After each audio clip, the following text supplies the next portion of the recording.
नमस्कार दोस्तों, Alpha officers academy के यूट्यूब चैनल पर आपका स्वागत है। तो हम देख रहे थे A to Z series for RAS 2024। इसमें हमने पहले बात कर ली थी प्री और मेंस को हम लोग कैसे-कैसे अप्रोच करने वाले हैं। वैसे मेंस का कंप्लीट सिलेबस जो प्री के अलावा जो सिलेबस है वो अपन ने प्लेलिस्ट बनी हुई है चैनल पे, तो आप वो प्लेलिस्ट देख सकते हो। अगर उसमें किसी को नोट्स चाहिए, जैसे कि मैंने शायद पिछली बार बताया था कि मेरे पास किसी का डाउट आया था कि मैंने जैसे नोट्स हैं, जो नोट्स आपने प्रोवाइड किए हैं और जो वीडियो लेक्चर्स हैं, मेंस स्पेसिफिक वाली बात कर रहा हूँ, जो वीडियो लेक्चर्स हैं, तो किसी बच्चे ने वो वीडियो लेक्चर्स से हैंड रिटन नोट्स ही बना लिए and then he was asking me कि क्या मैं अब आपसे नोट्स परचेज़ करूँ? तो भई उसकी कोई रिक्वायरमेंट नहीं है। अगर आप हैंड रिटन चाहे राजस्थान करंट अफेयर्स वाले जो चल रहे हैं या इसके बाद में भी अगर आप खुद हाथ से बना लेते हो, तो उसके बाद में इस बार जो मेंस होगा, तो मेंस के पहले उसमें कुछ-कुछ चेंजेज़ होंगे, तो वो हम लोग वीडियो लेक्चर्स में कवर कर लेंगे। तो आपको फिर कोई नोट्स वगैरह परचेज़ करने की ज़रूरत नहीं है। मतलब किसी भी कोचिंग इंस्टीट्यूट की परचेज़ करने की ज़रूरत नहीं है। मैं स्पेसिफिकली बताऊँ तो हमसे तो आपको लेने की ज़रूरत नहीं है, बाकी आपके विवेक पर निर्भर है कि आप कितनी कोचिंग इंस्टीट्यूट्स के नोट्स लेना चाहते हो। ठीक है, तो ये बात हो गई मेंस से रिलेटेड, जो किसी ने डाउट पूछा था, तो मैंने एक साथ सबको ही क्लियर कर दिया है। सेकेंडली अब हम लोग बात करें तो प्री के लिए। तो प्री के लिए मैं सोच रहा हूँ कि ये जो करंट अफेयर्स वाली सीरीज़ चल रही है, इसके साथ-साथ में एक सीरीज़ और ऐड करें। तो आप मुझे कमेंट्स में बता सकते हो या तो आपको इकोनॉमिक सर्वे, है ना? जो आगे जो चीज़ें रहेगी, वो कंप्लीटली इंग्लिश में रहेगी। तो इकोनॉमिक सर्वे या फिर आप बता सकते हो कोई भी सब्जेक्ट जो आपको कवर करना है। तो वो सब्जेक्ट या इकोनॉमिक सर्वे की हम लोग सीरीज़ इसके साथ-साथ स्टार्ट कर देंगे। ठीक है? तो आप कमेंट करके बता देना या फिर टेलीग्राम चैनल आप जॉइन करके और उसमें आप मैसेज कर सकते हो। ठीक है? तो ये बात हो गई। तो अब बात करते हैं राजस्थान के करंट अफेयर्स की, जो हमारी सीरीज़ का पहला पार्ट चल ही रहा है। हमने जनवरी से लेकर के और मार्च तक का करंट अफेयर्स कवर कर लिया था। अब हम लोग इस अप्रैल महीने का करंट अफेयर्स देखते हैं। तो सबसे पहले देखिए, देखो एक नेशनल कॉन्फ्रेंस हुई, किसके लिए? एसडीजी को एक्सेलरेट करने के लिए, है ना? Accelerating sustainable development goals. अब एसडीजी जो 17 एसडीजीज़ हैं, वो आपको याद रखने हैं, उसका कोई इलाज नहीं है, चाहे आप जो भी स्टोरी बना करके याद करो या फिर कुछ भी हो। देखो मैं आपको बताऊँ तो स्टोरीज़ और जो ये चीज़ें हैं ना, आपको ऐसा लगता होगा कि इससे बहुत ज़्यादा मेमोरी शार्प होती है, ऐसा-वैसा कुछ नहीं है। स्टोरीज़ बनाओ या फिर कोई निमोनिक्स बनाओ, उसको भी आपको रिपीटेडली पढ़ना ही है, तभी वो आपको याद रहेगा। तो वैसे ही अगर आप 17 एसडीजीज़ को भी 2-3 बार रीसेंट टाइम्स में पढ़ लोगे, अगर मैं अब बहुत ज़्यादा डिटेल में नहीं जाऊँगा, पर आपको एक 7 डेज़, एक 15 डेज़, एक 30 डेज़ और एक 6 मंथ्स वाली स्ट्रैटेजी पता हो रिवीजन की, तो आप उस तरीके से कर सकते हो। तो ये 17 एसडीजी हमारे मेंस में बहुत काम आते हैं और आपकी अप्रोच यही रहनी चाहिए कि मैं अभी प्री के लिए जो भी पढ़ूँ, वो प्री वाले सब्जेक्ट्स मेरे मेंस पर्सपेक्टिव से भी प्रिपेयर्ड हों। ठीक है? तो ये 17 एसडीजीज़ आप लोग देख लेना। अभी हम लोग नेशनल कॉन्फ्रेंस जो हुई है, वो कहाँ हुई है? जयपुर में वो ऑर्गेनाइज़ हुई थी। 4 से 5 मार्च को। देखो यहाँ पर बहुत ज़्यादा डिटेल्ड चीज़ें नहीं लिखी हुई है, पर जो चीज़ें लिखी हुई है वो इम्पोर्टेंट है। किसने ये ऑर्गेनाइज़ की? देखो नीति आयोग है, गवर्नमेंट ऑफ राजस्थान है और टेक्निकल पार्टनर्स कौन है? यूएनडीपी एंड यूनाइटेड नेशंस, जो इंडिया में काम कर रही है। ठीक है? यूनाइटेड नेशन डेवलपमेंट प्रोग्राम और यूनाइटेड नेशन जो इंडिया में काम कर रहे हैं, इन्होंने ये ऑर्गेनाइज़ किया है मिल करके। फिर इसके बाद में जो हमारे लिए सबसे ज़्यादा इम्पोर्टेंट चीज़ है, वो ये है कि यहाँ पर हमारे जो मुख्यमंत्री हैं भजन लाल जी, उन्होंने 3 नॉलेज पोर्टल्स का शुभारंभ किया था। तो वो कौन-कौन से पोर्टल्स हैं? ये तीनों पोर्टल्स हमारे लिए इम्पोर्टेंट हैं। इसमें से अच्छा क्वेश्चन बनने के चांसेस हैं। यूएनडीपी एसडीजी नॉलेज हब है एक तो, एक food and nutrition security analysis का डैशबोर्ड है और एक एसडीजी 2 जो कि क्या है? ज़ीरो हंगर है ना? पहला वाला क्या है? पॉवर्टी, है ना? तो स्टोरी भी ऐसी बनती है, वैसे पॉवर्टी मिटा दी, तो अब हंगर की बात करेंगे। तो ऐसे करके ज़ीरो हंगर है एसडीजी 2, तो उसके लिए एक डैशबोर्ड है, ठीक है? तो नॉलेज हब एक हो गया, एक फूड एंड न्यूट्रिशन वाला डैशबोर्ड हो गया और एक एसडीजी 2 डैशबोर्ड हो गया, है ना? ज़ीरो हंगर ये याद रखने के लिए लिखा हुआ है कि एसडीजी 2 है। फिर इसके आगे बात करें तो देखो ये साइड में कुछ इमेजेस भी लगी हुई हैं। It's good if you can see this. National conference की इमेज है ये, इनिशिएटिव अंडर नीति स्टेट वर्कशॉप है नीति आयोग द्वारा 4 से 5 मार्च जयपुर में। तो ये भी देख सकते हो आप। फिर आगे देखते हैं हम लोग, देखो एक सुंदर कांति जोशी पुरस्कार होता है। अब वैसे जो गवर्नमेंट के अलावा जो अवार्ड्स होते हैं वो हमारे लिए बहुत ज़्यादा इंपॉर्टेंट नहीं होते, पर ये एक अवार्ड है जो राधा निवास क्रिकेट क्लब द्वारा दिया जाता है। सुंदर कांति जोशी की मेमोरी में ये अवार्ड दिया जाता है महिला क्रिकेटर्स को। ये पिछली बार किसी एग्जाम में पूछा हुआ है, जो सीनियर एक प्लेयर थी, हमारे राजस्थान की एक सीनियर प्लेयर है, सोनल कलाल, है ना? सोनल कलाल। तो उनको ये अवार्ड दिया गया था।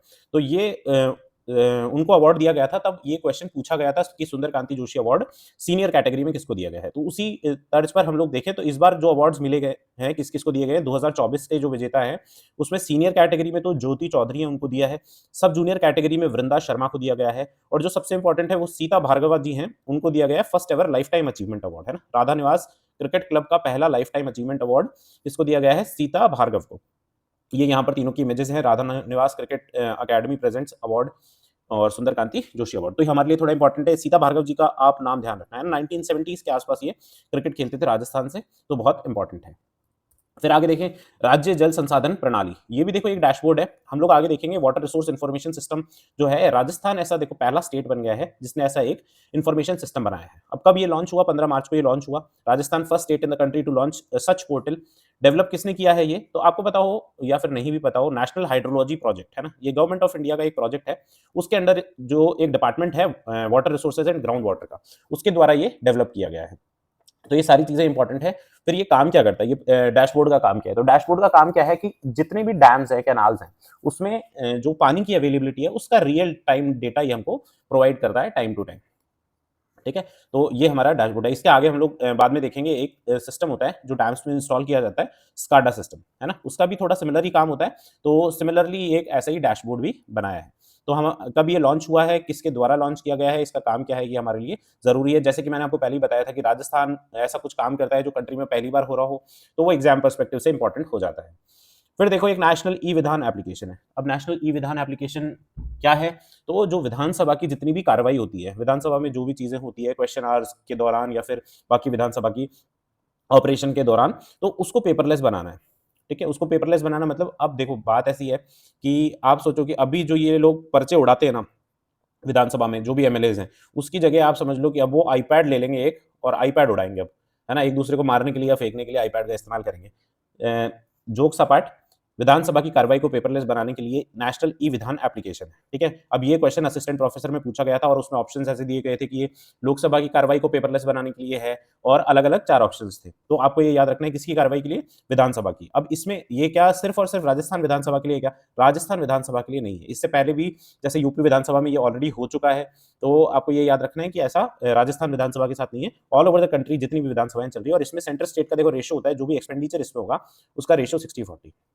वैसे भी आपको पता होगा अगर देखो आप प्री में कभी भी ऑप्शन देखो कि सेंटर और स्टेट का किसी भी स्कीम में रेशियो कितना है, तो अगर कुछ भी नहीं आता ना तो 60-40 ही होता है ना? जो कि पहले 75-25 होता था, अब उसको चेंज करके ज़्यादातर स्कीम्स में 60-40 कर दिया है। अगर कुछ-कुछ स्कीम्स हैं जैसे 3-4 गिनी-चुनी स्कीम्स हैं, जल जीवन मिशन जैसी तो उसमें 50-50 रेशियो होता है, तो वो हम लोग 3-4 अलग से याद करेंगे। पर बाकी कंबाइंड आप देखो तो सब में 60-40 ही लगभग होता है। ठीक है? तो ये इंपॉर्टेंट है हमारे लिए नेशनल ई-विधान एप्लीकेशन आरपीएससी का ही असिस्टेंट प्रोफेसर का पेपर होता है। तो उन्होंने पूछा हुआ है तो ये कोई दोहराई नहीं है कि आरएस में वापस पूछ लें। फिर आगे देखते हैं माँ वाउचर योजना। अब ये देखो योजना राजस्थान सरकार द्वारा चलाई गई है, बहुत ही इंपॉर्टेंट योजना है हमारे लिए। योजनाएँ वैसे भी इंपॉर्टेंट होती हैं, आप चाहे प्री में देख लो, चाहे मेंस में देख लो। अब ये माँ वाउचर योजना है तो 5 नंबर का क्वेश्चन मेंस के लिए भी इंपॉर्टेंट होता है। इसमें करना क्या है कि देखो जो सोनोग्राफी होती है, जो प्रेग्नेंट लेडीज़ होती हैं, उनके लिए सोनोग्राफ़ी होती है, उनके अलग-अलग ट्राइमेस्टर्स होते हैं, है ना? फर्स्ट, सेकंड, थर्ड ट्राइमेस्टर में सोनोग्राफ़ी होती है, तो उसमें से एक सोनोग्राफ़ी, है ना? जो 4-5 हज़ार रुपए की कुछ जाँच होती होगी, तो वो एक सोनोग्राफ़ी राजस्थान सरकार द्वारा फ्री की जाएगी। तो यहाँ देखते हैं हम लोग क्या है कि इसका देखो नाम है मुख्यमंत्री आयुष्मान आरोग्य माँ वाउचर योजना। ये इसका पूरा नाम है, मेडिकल एंड हेल्थ डिपार्टमेंट चलाएगा, जैसे कि मैंने बताया, सोनोग्राफ़ी जैसी रिलेटेड चीज़ें हैं। एक बात और बताऊँ, योजना है, कौन चला रहा है? इसको आप इस चीज़ से रिलेट कर के हमेशा देखो कि अगर सोनोग्राफी हो रही है, तो भई इसको कोई पंचायती राज विभाग तो चलाएगा नहीं, है ना? इसको कोई जल जीवन मिशन या पानी वाला विभाग तो चलाएगा नहीं, हेल्थ डिपार्टमेंट का काम है। तो आपको बहुत मतलब बहुत अच्छा आइडिया लगेगा कि मोस्ट प्रोबेबल क्या हो सकता है। आपको पता है 4 ऑप्शन आने हैं आपके पास में, है ना? मतलब वैसे तो 5 ऑप्शन आने वाले हैं, पर 4 वो ऑप्शन आने वाले हैं, उसमें से आपको सेलेक्ट करना है। तो बेस्ट तरीका यही है कि आप पहचानना सीख जाओ चीज़ों को।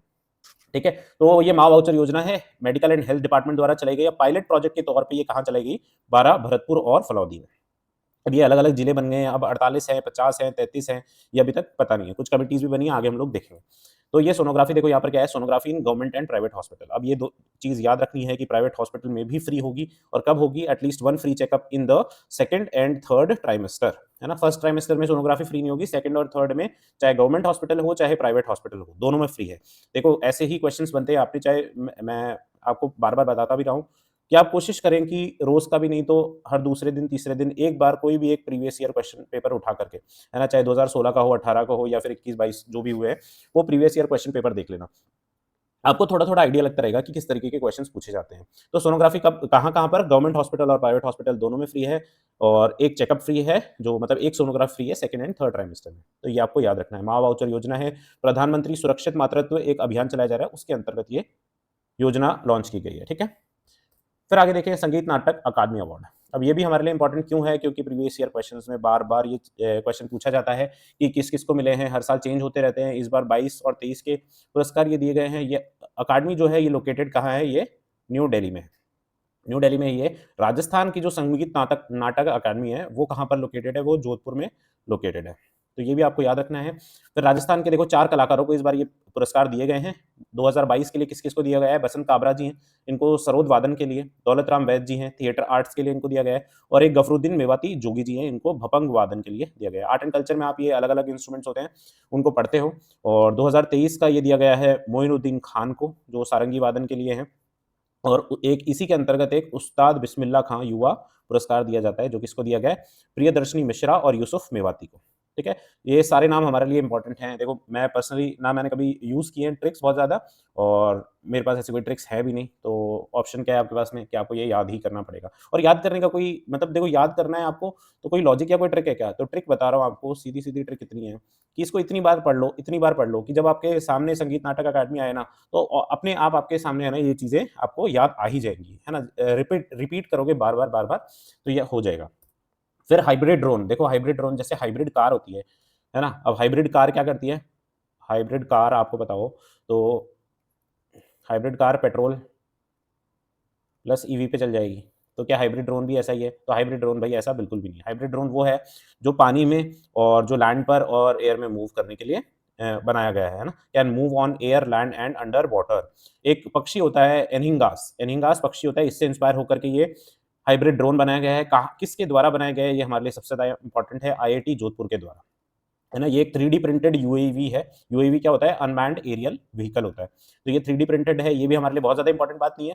किसके द्वारा बनाया गया है? आईआईटी जोधपुर द्वारा, ये इंपॉर्टेंट है। फिर आगे देखते हैं पैराशूटिंग वर्ल्ड कप। अब ये पैराशूटिंग वर्ल्ड कप कहाँ हुआ था? दिल्ली में हुआ था। बहुत इंपॉर्टेंट नहीं है हमारे लिए। वैसे मैं बताऊँ, ये छोटे-छोटे अलग-अलग चीज़ें, अलग-अलग टूर्नामेंट्स होते रहते हैं। ये पैराशूटिंग वर्ल्ड कप तो देखो बड़ा इवेंट है, पर आगे हम लोग देखेंगे छोटे-छोटे टूर्नामेंट्स होते रहते हैं, उनको भी हमको याद करना पड़ता है। तो पर इसका कुछ किया नहीं जा सकता, क्योंकि पेपर में आपसे पूछे जाते हैं। पेपर में सीधे, जैसे अभी मैं बताऊँ पैराशूटिंग वर्ल्ड कप है, तो इससे रिलेटेड बार-बार क्वेश्चन्स हमको कौन से देखने को मिले हैं, जैसे यहाँ पर रुद्रांश खंडेलवाल है, भरतपुर के हैं ये, इनको 2 सिल्वर मेडल दिए गए।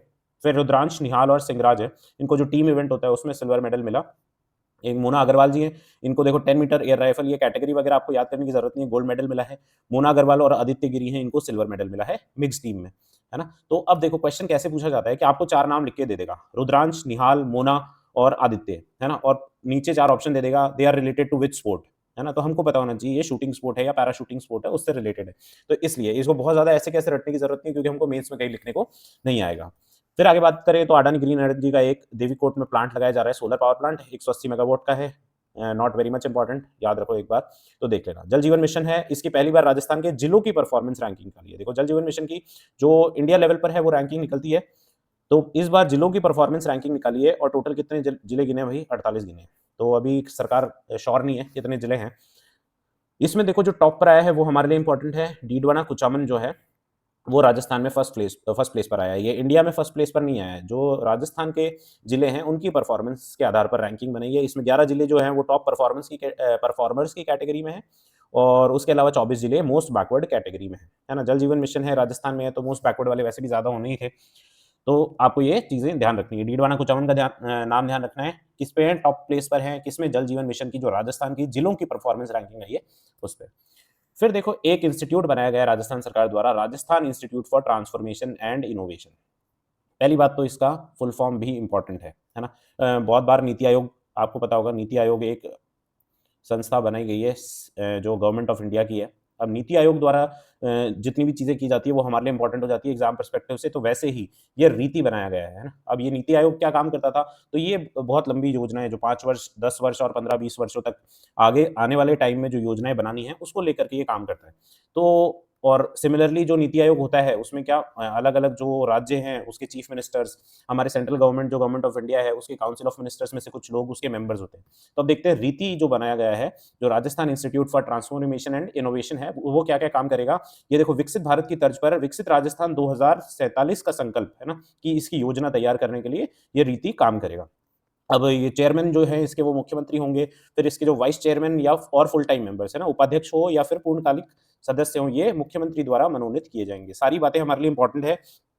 आपको याद रखनी है। मुख्य कार्यकारी अधिकारी हैं जॉइंट एडमिनिस्ट्रेटिव, जो सेक्रेटरी होते हैं किसके, प्लानिंग डिपार्टमेंट के, जो आयोजना विभाग होता है उसके प्रशासनिक सचिव जो होते हैं वो इसके सीईओ हैं, ठीक है, सीईओ हैं, यहाँ पर लिख देता हूँ, मुख्य कार्यकारी अधिकारी।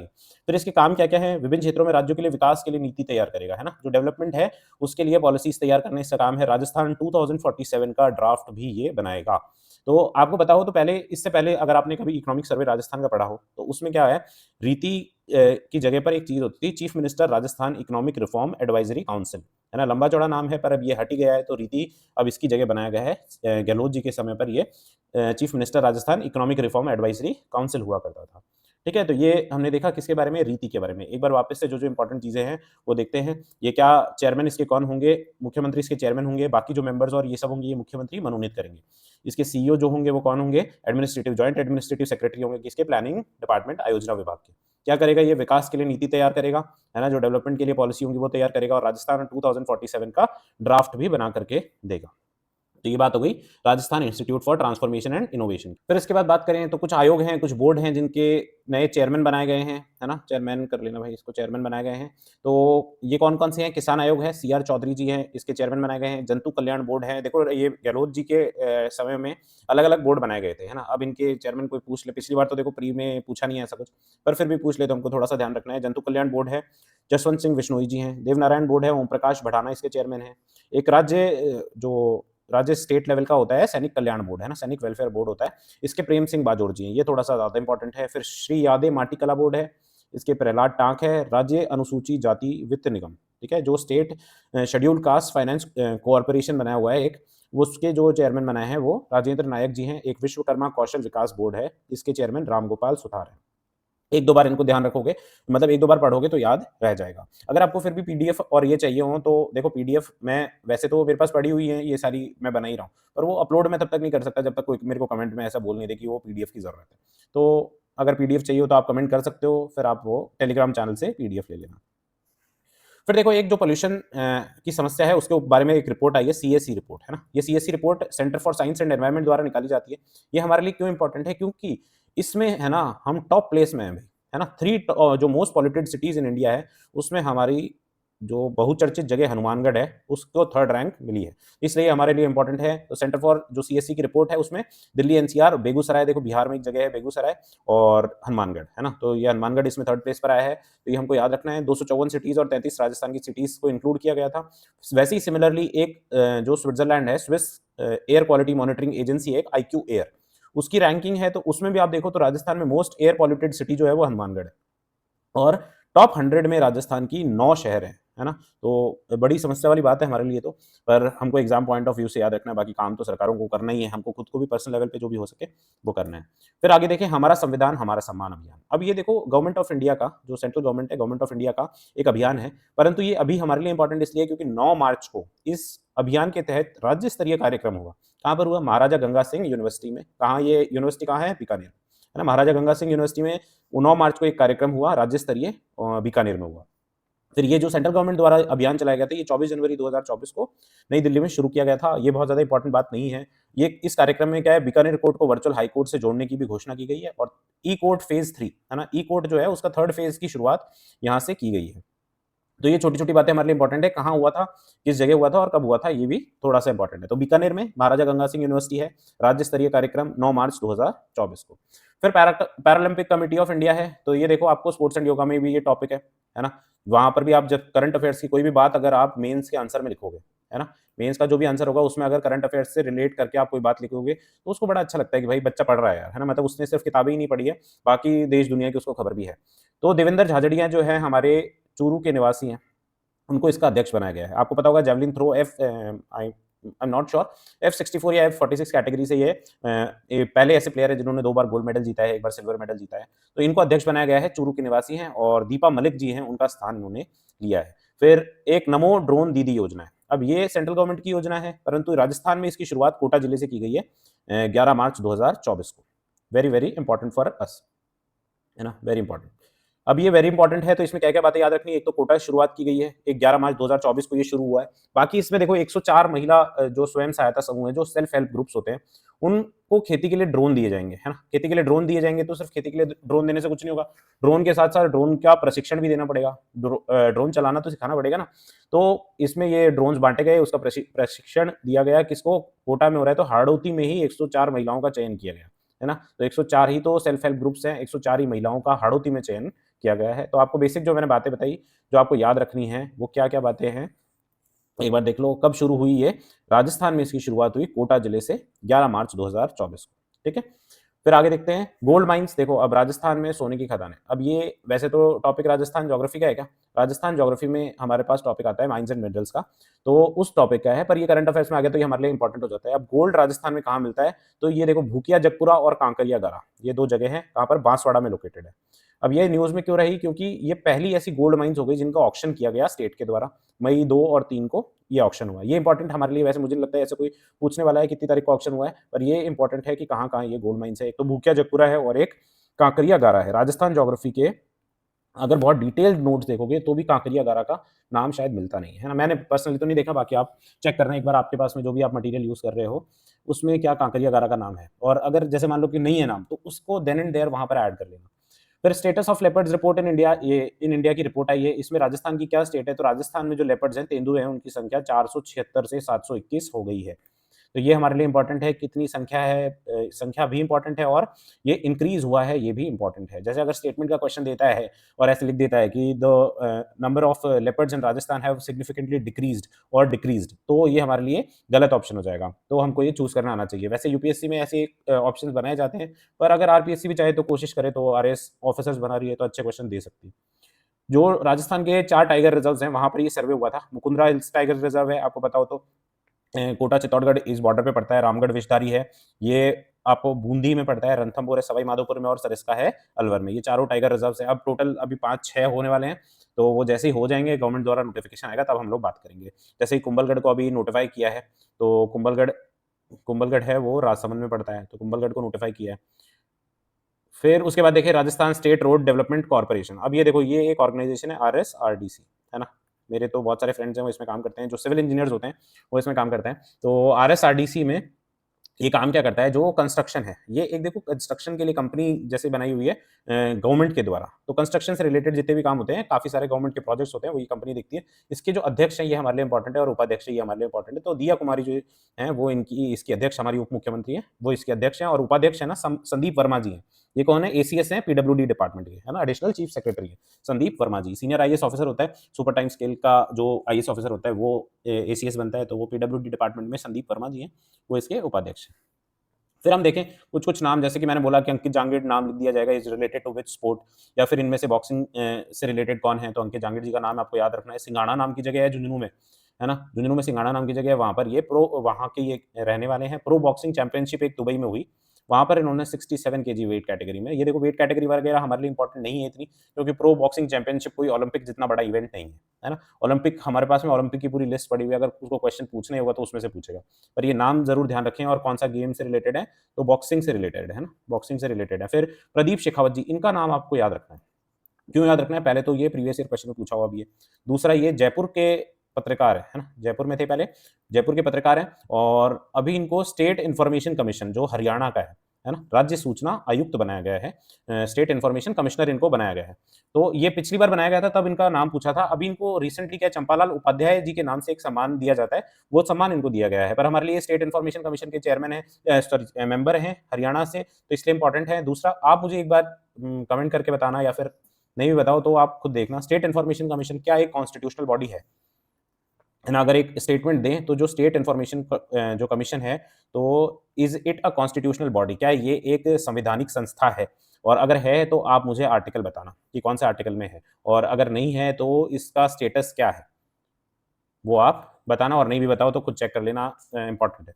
फिर अंकित खंडेलवाल हैं, ये बहुत ज़्यादा इंपॉर्टेंट नहीं है, स्वच्छ भारत अभियान जो जयपुर में चल रहा है, उसके ये ब्रांड एम्बेसडर बनाए गए हैं। फिर धनंजय सिंह खेवसर, ये भी आप नाम याद रखना, क्योंकि ये नागौर जिला क्रिकेट संघ के ना अध्यक्ष थे, अब ये आरसीए के अध्यक्ष बन गए हैं ना, राजस्थान क्रिकेट एसोसिएशन के। जो वैभव गहलोत जी थे, उनकी जगह पर अब इन्होंने स्थान लिया है किसका? राजस्थान क्रिकेट एसोसिएशन के अध्यक्ष का। और आरसीए आपको पता ही होगा, वैसे आरसीए की जो पोस्ट होती है वो बहुत इंपॉर्टेंट मानी जाती है राजस्थान की पॉलिटिक्स में।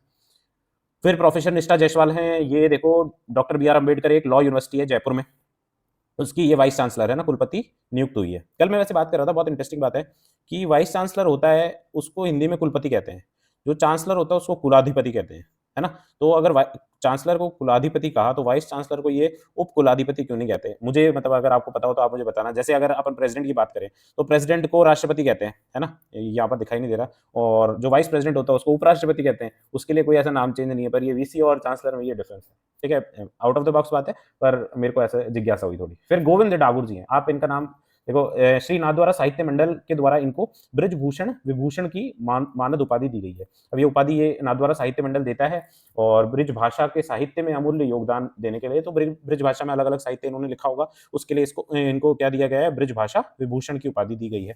तो याद रखने वाली बात है। फिर विभीषण का मेला, देखो ये तो बहुत इंटरेस्टिंग मेला है, आपको पता होता है ऐसा मेला कहीं नहीं लगता पूरी दुनिया में, है ना, और मतलब पूरे भारत में भी कहीं नहीं लगता, दुनिया में तो खैर विभीषण को जानता ही कौन है, पर भारत में कहीं नहीं लगता। कैथून कोटा में ऐसा एक मेला लगता है, और कब लगता है? दिवाली पे नहीं लगता भाई, होली के अवसर पर ये लगता है। हिरण्यकश्यप के पुतले का दहन इस समय पर किया जाता है, और विभीषण का एकमात्र मंदिर भी यहीं पर है ना, कैथून कोटा में।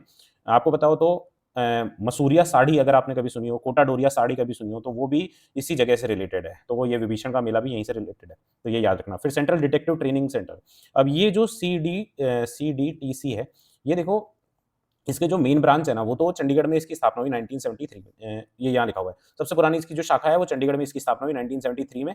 पर सीडीटीसी क्या काम करता है कि जो अलग अलग पुलिस विभाग हैं, या फिर जो आईबी है ना, या रॉ है, या फिर पुलिस है, या फिर मिलिट्री इंटेलिजेंस के लोग हैं, उनको ट्रेनिंग देने का काम ये करता है। टोटल देश में कुल 5 सीडीटीआई हैं, जो चंडीगढ़, हैदराबाद, कोलकाता, जयपुर और गाजियाबाद में है।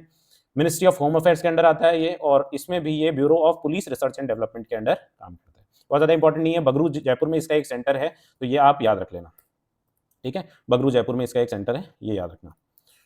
फिर आगे बात करें तो रामाश्रय, ये बहुत वेरी वेरी इंपॉर्टेंट है। रामाश्रय क्या है? एक तो ये नवाचार है ना, नवाचार हमारे लिए इसलिए इंपॉर्टेंट हो जाते हैं कि राज्य में अगर कोई नवाचार होता है तो वो एग्जाम में पूछे जाने की संभावना ज्यादा होती है। अब देखो इसमें क्या किया गया है, जो स्टेट गवर्नमेंट है वो हर डिस्ट्रिक्ट हॉस्पिटल में, जितने भी डिस्ट्रिक्ट हॉस्पिटल्स हैं, उसमें क्या करेगी, एक सेपरेट वार्ड बनाएगी, किसके लिए? जो एल्डरली लोग हैं उनके लिए, ताकि वो जाकर के वहां पर लाइन में लगना और वहां पर बाकी लोगों के साथ में हॉस्पिटल में एडमिट रहना, ये सारी परेशानियां ना हो, उनको प्रायर रखा जाए, क्योंकि उनको उनकी जो हेल्थ है वो थोड़ी सी डिटेरियोरेट होती रहती है, तो इसलिए वो ज्यादा इंपॉर्टेंट है। तो रामाश्रय नाम से सेपरेट वार्ड हर जिला अस्पताल में बनाए जाएंगे, और 49 जिला चिकित्सालय में तो ये शुरू भी हो चुके हैं। हमने पहले देखा था एक जगह पर 48 जिला आया था, अब ये 49 जिले में शुरू हो चुके हैं, तो 49 मान लो कि 49 तो हैं, 50 जिले हैं, तो 49 में शुरू हो चुके हैं। राजस्थान देश का ऐसा पहला राज्य है जहां पर ऐसा काम किया गया है, इसलिए भी हमारे लिए इंपॉर्टेंट है।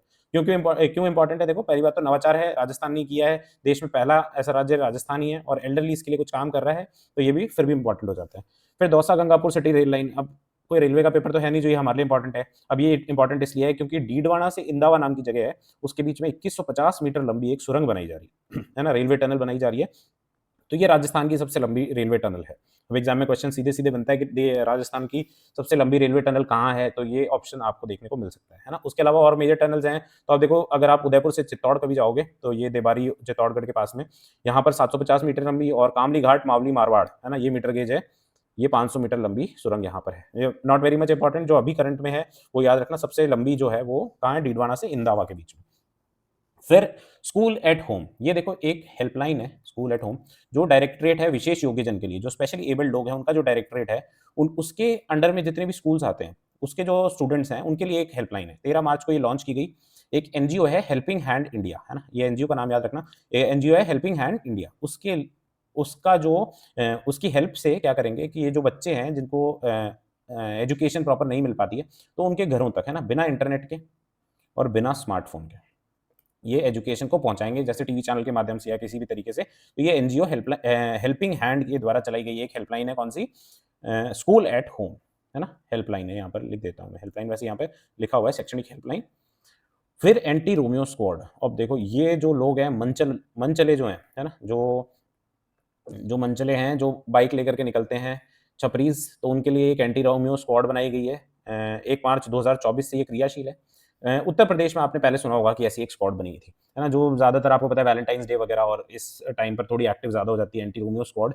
इसमें देखो ये स्टेट द्वारा ही बनाई गई है for the safety of girls and women, कि कोई फालतू इधर-उधर ऐसी घटनाएँ ना हो, जो शर्मनाक हो जाए स्टेट के लिए। प्रत्येक यूनिट में देखो एक यूनिट स्थापित की जाएगी, एक तो एसआई होंगे और 4 इसमें सिपाही शामिल होंगे, 4 कांस्टेबल, एक तो सब इंस्पेक्टर प्लस 4 कांस्टेबल्स, है ना? और 4 कांस्टेबल में से 2 जो कांस्टेबल होंगी वो फीमेल्स होंगी।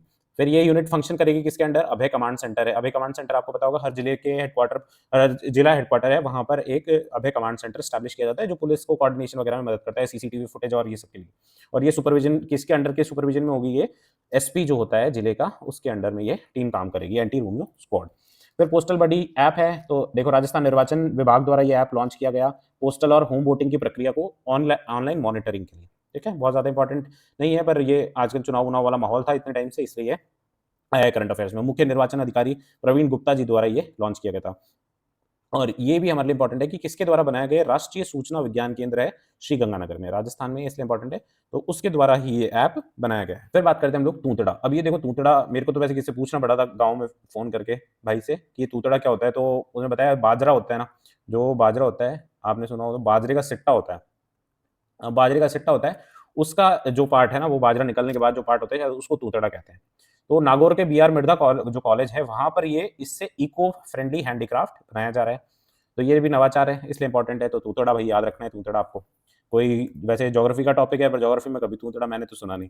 तो ज्योग्राफी में लिख लेना आपके नोट्स में। नेशनल बॉक्सिंग चैंपियनशिप है, जैसा कि मैंने पहले भी बताया, क्यों इंपॉर्टेंट हो जाती है? प्लेयर्स के नाम, ठीक है? बॉक्सिंग चैंपियनशिप है, तो प्लेयर्स किस गेम से रिलेटेड है? बॉक्सिंग से। साक्षी सिंह है, अब इनको कौन-कौन से मेडल मिले ये इंपॉर्टेंट नहीं है। पीयूष चौधरी हैं, उत्कृष्ट शर्मा हैं, और जूनियर वर्ग में देखें तो हर्ष पांचाल, हिमांशु सिंह, है ना? सभी खिलाड़ी जो हैं वो भरतपुर जिले के हैं और ये बॉक्सिंग के खिलाड़ी हैं, तो इनका नाम एक बार याद रखना। आप चाहो तो वैसे ये सारी चीज़ें हटा करके, और ये मैं अगली बार से यही करूँगा, ये सारी चीज़ें हटा करके प्लेयर्स के नाम-नाम लिख दूँगा, क्योंकि बहुत ज़्यादा इन्फॉर्मेशन हो जाती है ना। आज के टाइम पे प्रॉब्लम क्या है? इन्फॉर्मेशन का जो एक्सेस है ना? वो प्रॉब्लम है। ये लैक ऑफ रिसोर्सेज़ जो प्रॉब्लम थी ना, पहले के टाइम पर प्रॉब्लम क्या होती थी कि पहले प्रॉब्लम थी लैक ऑफ रिसोर्सेज़, है ना?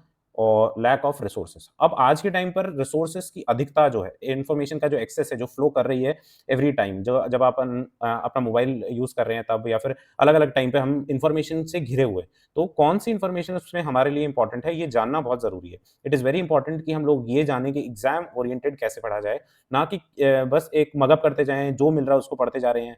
तो क्या है कि ब्रेन है, उसकी कैपेसिटी है सर, है ना? तो वो कैपेसिटी को ध्यान में रखते हुए आपको चीज़ें जो एग्ज़ाम ओरिएंटेड है, क्योंकि हमको अभी एग्ज़ाम पास करना है। चाहे अच्छा लगे, चाहे बुरा लगे, अभी की सच्चाई यही है कि हमको एग्ज़ाम पास करना है, तो हमको उसी के लिए पढ़ रहे हैं। कोई अगर आपसे बहुत ज़्यादा नॉलेज की बात करने आ रहा है, तो उसको मना कर दो कि हाँ, मेरे पास नहीं है भाई नॉलेज, मेरे सिलेबस में नहीं है ये टॉपिक, है ना? जो सिलेबस में है, जो प्रीवियस ईयर क्वेश्चन पूछा हुआ है, वही वाली बात करनी है। फिर हिमानी पूनिया की बात करें, तो ये बैडमिंटन से रिलेटेड है। 40 प्लस जो एज कैटेगरी होती है, इन्होंने वापस से ये जीता है, जयपुर की रहने वाली है।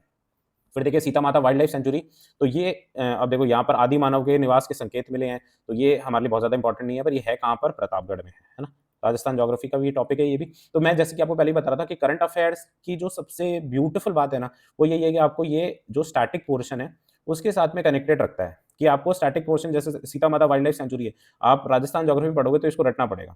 पर आपने करंट में पढ़ लिया, फिर राजस्थान ज्योग्राफी में पढ़ोगे, 1-2 बार रिवीजन हो गया, इधर-उधर से घूमते-घूमते आपने देखा, तो आपको याद रहेगा। वैसे ही जो पॉलिटी के पोर्शन है, पॉलिटी का पोर्शन भी बहुत रिवाइज़ हो जाता है, न नई अपॉइंटमेंट्स वगैरह होती हैं, तो वो रिवाइज़ हो जाता है। फिर हम देखते हैं एक मिलिट्री एक्सरसाइज़, तो जैसा कि मैंने आपको पहले ही बताया था कि जो मिलिट्री एक्सरसाइज़ेज़ हैं, वो हम लोग अलग से देखेंगे साइंस एंड टेक्नोलॉजी के साथ में, या फिर जो मिसलेनियस पोर्शन देखेंगे, पर जो राजस्थान में हुई हैं, वो हम लोग इसी के साथ देखेंगे। तो ये धर्म गार्डियन करके मिलिट्री एक्सरसाइज़ है भाई, ये इंडियन एंड जापानीज़ जो डिफेंस फोर्सेस हैं, मिलिट्री के बीच में होती है। 5वां ये संस्करण था। देखो इसके बारे में सारी चीज़ें इंपॉर्टेंट है। कौन-सा संस्करण है वो भी इंपॉर्टेंट है। जैसे मैंने इधर बताया आपको, कि इसमें सिर्फ नाम-नाम इंपॉर्टेंट है, कि बॉक्सिंग चैंपियनशिप में सब जूनियर कैटेगरी में किसको मेडल मिला है, ये हमारे लिए इंपॉर्टेंट नहीं है। पर धर्म गार्डियन जो एक्सरसाइज हुई है, इसका सब कुछ इंपॉर्टेंट है। तो 5वां एडिशन हुआ है। बीकानेर के जो महाजन फील्ड फायरिंग रेंज है, वहाँ पर ये ऑर्गेनाइज हुई थी। कितनी तारीख को हुई थी? 25 फरवरी से 9 मार्च को। जापान का जो दल है उसमें 34th, है ना? 34th नेटिव इन्फेंट्री है, उसके द्वारा जो रेजिमेंट है उसके द्वारा ये प्रतिनिधित्व किया गया था, रिप्रेजेंटेशन। और भारतीय सेना का जो दल है आरआर, है ना? राजस्थान राइफल्स, जिनको ऐसा कहते हैं कि राजस्थान राइफल्स वाले, इनके उनमें ये दया की कोई भावना नहीं होती फॉर द फर्स्ट टाइम। मतलब दया की भावना वैसे तो होती है, पर जो अपराधी होते हैं उनके लिए, जो टेररिस्ट होते हैं उनके लिए नहीं होती। इसमें for the first time eagle को यूज़ किया गया है सर्वेलेंस के लिए। अब वो कैसे यूज़ किया, कैसे नहीं किया, मिलिट्री वाले जाने, अपने को ये याद रखना है। इसमें से किसी भी एक लाइन से क्वेश्चन बन सकता है। अब आपको मैंने पहले ही बताया था कि आप थोड़ा-सा ज़्यादा लग सकता है, जैसे-जैसे आगे बढ़ेंगे अप्रैल, मार्च, मई, मतलब अप्रैल के बाद में जो आगे हम लोग सितंबर के तक का जो देखेंगे, और सितंबर, अक्टूबर, नवंबर, दिसंबर वाला, उसमें थोड़ा-सा हम लोग लेंथी करंट अफेयर्स पढ़ेंगे, क्योंकि जैसे-जैसे जो पास वाले 3-4 महीने होते हैं ना एग्ज़ाम के, जैसे आपका एग्ज़ाम 2 ऑफ फरवरी को है ना? 2 ऑफ फ़ेब को है, तो 2 फ़ेब के आस-पास जो 3-4 महीने, उससे पहले के 3-4 महीने हैं, उसका करंट अफेयर्स थोड़ा-सा डीपली पूछा जाता है। तो इसलिए आपको ये याद रखना है। तो धर्म गार्डियन की सारी बातें याद रखनी है। 5वां संस्करण था, बीकानेर में हुआ, 25 से 9 मार्च को हुआ, है ना? और किसकी एक्सरसाइज़ है, ये वाली चीज़ तो सबसे पहले याद रखनी है, इंडिया और जापान की। फिर ई सेहत एक ऐप बनाई गई है रिटायर्ड फौजियों के लिए, जो मिलिट्री ऑफिसर्स या मिलिट्री मैन रिटायर होते हैं, तो ये झुंझुनू जिले में एक ऐप है, घर बैठे इससे डॉक्टर का अपॉइंटमेंट ले सकते हैं जो रिटायर्ड फौजी लोग हैं वो। वैसे भी आपको पता है फौजियों की संख्या झुंझुनू, मतलब शेखावटी रीजन में थोड़ी ज़्यादा ही है। फिर यशस्वी सरपंच कार्यक्रम, ये अगर आपको जैसे डायरेक्ट कोई पूछ ले तो ये राजस्थान गवर्नमेंट का कार्यक्रम नहीं है भाई, है ना? राजस्थान गवर्नमेंट का कार्यक्रम नहीं है, अल्ट्राटेक सीमेंट और राजस्थान पत्रिका की पहल है ये। इसका पहला ज़ोन स्तरीय सम्मान समारोह हुआ 17 मार्च 2024 को कोटा में। बहुत ज़्यादा इंपॉर्टेंट नहीं है, पर ये याद रखना, राजस्थान गवर्नमेंट का, जैसे नाम से ऐसा लग रहा है कि कोई पंचायती राज विभाग का कार्यक्रम होगा, पर ऐसा नहीं, अल्ट्राटेक सीमेंट और राजस्थान पत्रिका की पहल है। फिर शहीद स्मारक, तो ये गवर्नमेंट ऑफ जो राजस्थान है उसके द्वारा 50 गाँव में ऐसे स्मारक बनाए जाएँगे, जो कि 1857 की क्रांति में हमारे जो राज्य के सेनानी जो शहीद हुए थे, उनके लिए स्मारक बनाए जाएँगे। तो 50 गाँव में बनाए जाएँगे, ये इंपॉर्टेंट बात है। 1857 की क्रांति में जो लोग शहीद हुए थे, उनके स्मारक बनाए जाएँगे। फिर Samvidhan park, Rajasthan technical university Kota में। आपको पता है तो एक संविधान पार्क राजभवन में भी है ना? राजभवन है जो जयपुर में, वहाँ पर भी एक संविधान पार्क है, और सिमिलरली आरटीयू कोटा में ऐसी फर्स्ट टेक्निकल यूनिवर्सिटी बन गई है कोटा में, जो कॉन्स्टिट्यूशन पार्क जहाँ पर बनाया जा रहा है। अगेन नॉट वेरी इंपॉर्टेंट, ध्यान रख लेना। Centre of excellence for treatment of rare disease, है ना? ये सेंटर ऑफ एक्सीलेंस बहुत इंपॉर्टेंट है भाई। जेके लोन हॉस्पिटल जयपुर में, है ना? सेंटर ऑफ एक्सीलेंस क्यों इंपॉर्टेंट हो जाते हैं? क्योंकि बार पहले एग्जाम में पूछे हुए हैं, सेंटर ऑफ एक्सीलेंस बार-बार राजस्थान सरकार बना भी रही है नए-नए।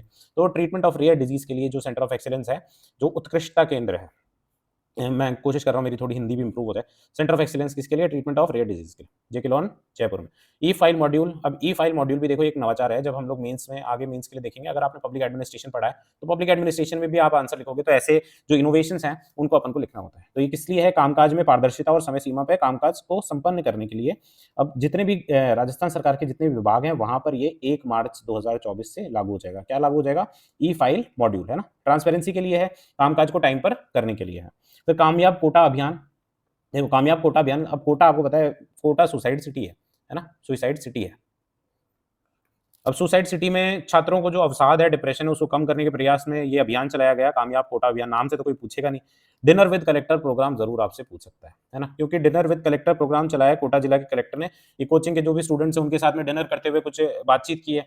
तो डिनर विद कलेक्टर प्रोग्राम किसके द्वारा चलाया गया है? कोटा जिला कलेक्टर द्वारा, है ना? इसलिए इंपॉर्टेंट भी है क्योंकि एक आगे हम लोग देखेंगे एक प्रोग्राम है, coffee with coffee with divisional commissioner, है ना? डिस्ट्रिक्ट कलेक्टर ने डिविजनल कमिश्नर, तो ये पाली में अभियान चलाया गया है।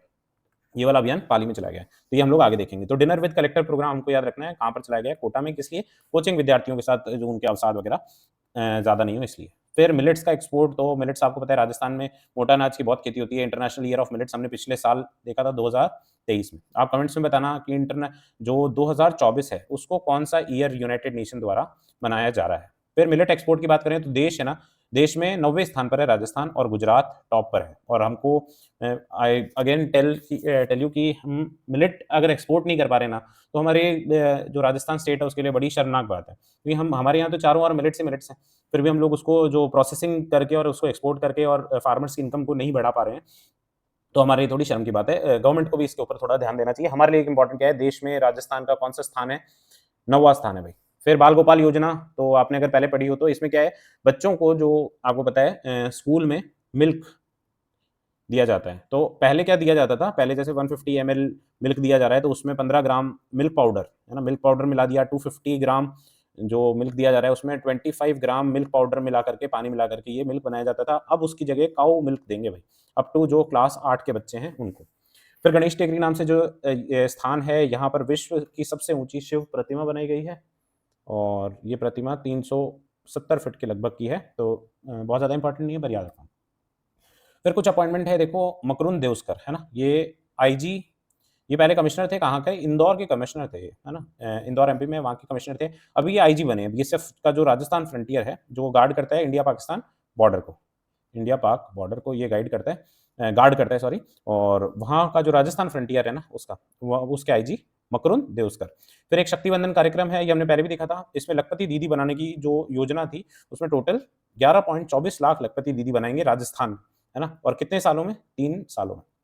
उसके अलावा एक राजस्थान समरसता रत्न पुरस्कार है, ये सुरेंद्र कुमार जी को दिया गया है। ये भी इंपॉर्टेंट अवार्ड है, तो ये याद रखना। तो ये हमारा करंट अफेयर्स था भई, अप्रैल 2024 का राजस्थान का करंट अफेयर्स। हम लोग ऐसे एक-एक करके, मैं कोशिश तो कर रहा हूँ थोड़ा जल्दी करूँ, पर वो सब्जेक्ट वाला और ये सारा साथ में हो जाए। पर फिर भी मैं आपको बताता हूँ, दिसंबर तक हम लोग आपका जो, जैसे मैंने बताया कि ए टू ज़ेड मतलब क्या है? ए टू ज़ेड का मतलब यही है कि जो इंग्लिश मीडियम के स्पेसिफिक बच्चे हैं, देखो मैं सबके लिए तो नहीं बोल रहा, जो इंग्लिश मीडियम वाले हैं, उनको मैं बता दूँ तो आपको सब कुछ, है ना? ए टू ज़ेड मतलब कि जितने भी सब्जेक्ट्स हैं, है ना? अगर अब मैथ्स वाला तो शायद नहीं हो पाएगा, मैथ्स वाला भी मैं ट्राई करूँगा, हो जाएगा तो। पर मैथ्स वाला, मैथ्स को छोड़ करके जितने भी सब्जेक्ट हैं आपके, जिनमें आपको ऐसा लगता है कि यार मेरे को इंग्लिश का मटीरियल नहीं मिल रहा, चाहे वो राजस्थान की ज्योग्राफी हो, है ना?